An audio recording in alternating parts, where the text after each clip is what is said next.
In this video we will speak about list. What does it mean? We have lots of data types. We spoke about string, it's text, integer, whole number, float, it means decimal number, boolean, it means true and false. And now we put there list. So what does it mean, list? And how it's different from the previous? The list is very important in programming languages, and you can imagine that you have, for example, a company, and there you have one employee. Okay, something like this. And the employee is called David. Okay, so it means that you store one value and you can store it in a variable employee.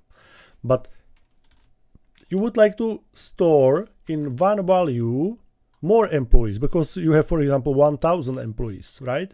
So you can write it like this. Okay, this isn't correct.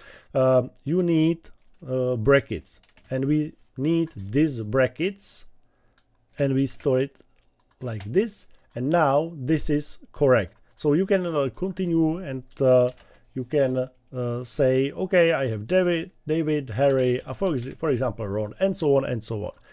It's string, after that it's comma, string, comma, string, and so on and so on. Okay, it's separated by comma. So here I would like to change the name like employees. So it means that we have more employees, and we have, for example, 3 in this moment. If you would like to write or work with list, so if you print employees, so you will print everything. So it means the whole list. Okay, great.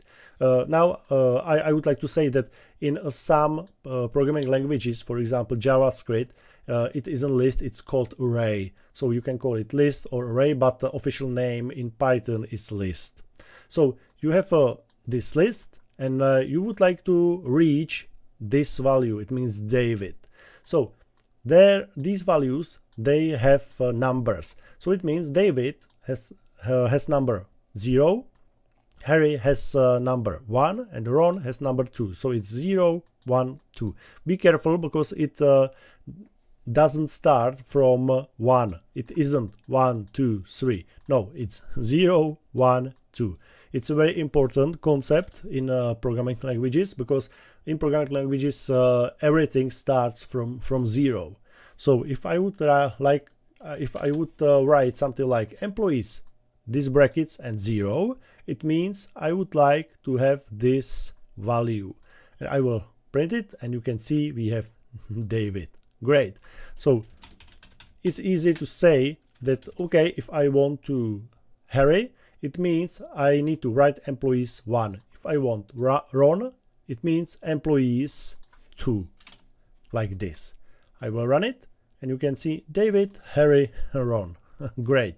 So this is how to work with a list. Okay, this is a list of strings, but it doesn't have to be, because for example I will have some variable test results. You can see that again it isn't test result, because it means that there would be some one result of the test, but it test results. So it's implied that there will be something would store more values in this variable. So, and we can suppose that we have some test, and the test results will be from 0 to 100 points. Okay, so I would write for example 98, 52, 36, 99, 100, and 3. Someone was very bad in the test. So again, the concept is the same. If I will print the list test results, I will run it, you can see I printed the whole list.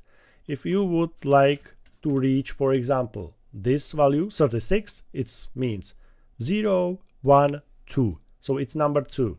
I will write print test results number 2, and you can see 36. Great. If you would like to reach the number 3, it means which number? 0, 1, 2, 3, 4, 5. So I would try number 5. Okay, and we have 3. Great. So I hope you catch the point. Here we have a list of strings. Here is a list of numbers. We can call it list of integers, but it can be mixed as well. So if you want, it can be something like David 92 3.4 2 false A. This is a legit list as well, so the point is absolutely the same. So if you would like to print out, for example, this true, so which number is it? 0, 1, 2, 3. So I would like to print out data number 3, run it, and we have true here. Okay, so the concept and the principle is still the same. Okay, so be careful. You need this type of brackets. You need to separate it by comma, and after that you need to remember that we have numbers. We call it index. Okay, so David has an index 0, Harry has an index 1, Ron has an index 2. So we call it indexes in this situation, and we use them, these indexes 0, 1, 2, 2, 5, 3, all these indexes, we use it for if we want to work with the value or values from the list.